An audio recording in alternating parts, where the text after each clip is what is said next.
मोदी सरकार द्वारा भारतीय सुरक्षा बलों के लिए वन रैंक वन पेंशन योजना को लागू हुए एक दशक हो गया है।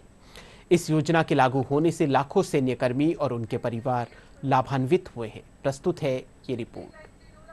वर्ष 2014 में केंद्र में प्रधानमंत्री नरेंद्र मोदी की सरकार बनने के बाद कई ऐतिहासिक फैसले लिए गए।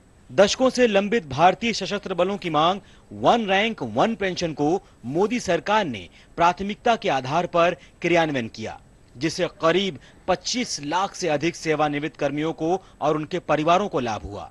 वन रैंक वन पेंशन का मतलब है समान कार्य और समान सेवा अवधि के लिए समान पेंशन, चाहे सेवानिवृत्ति की तिथि कुछ भी हो। उदाहरण के लिए साल 1980 में सेवानिवृत्त होने वाले जनरल को साल 2015 में सेवानिवृत्त होने वाले जनरल के समान पेंशन तय किए गए। सरकार द्वारा समय समय पर वर्तमान और पिछले पेंशन भोगियों की पेंशन की दर के बीच के अंतर को खत्म किया गया।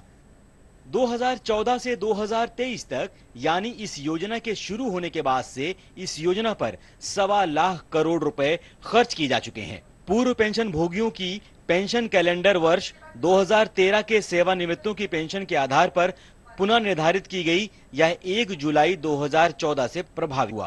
पूर्व सैनिक 40 वर्षों से अधिक समय से वन रैंक वन पेंशन के लागू करने की मांग कर रहे थे। इसको लेकर कई समितियों का गठन भी हुआ। वर्ष 1984 में केपी सिंह देव समिति ने सिफारिश की। बाद में वर्ष 1991 में शरद पवार समिति ने वन रैंक वन पेंशन के मुद्दे पर कोई विशेष सिफारिश नहीं की।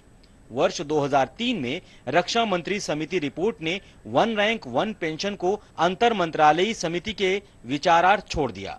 राज्यसभा याचिका समिति ने अपनी 142वीं रिपोर्ट में कहा कि सरकार को सभी रक्षा बलों में वन रैंक वन पेंशन लागू करना चाहिए, लेकिन पूर्ववर्ती सरकारों ने इस पर कोई ध्यान नहीं दिया। बाद में केंद्र में प्रधानमंत्री नरेंद्र मोदी की सरकार बनने के बाद वन रैंक वन पेंशन को लागू करने का ऐतिहासिक निर्णय लिया गया, जिसका लाभ 1 जुलाई 2014 से प्रभावी है।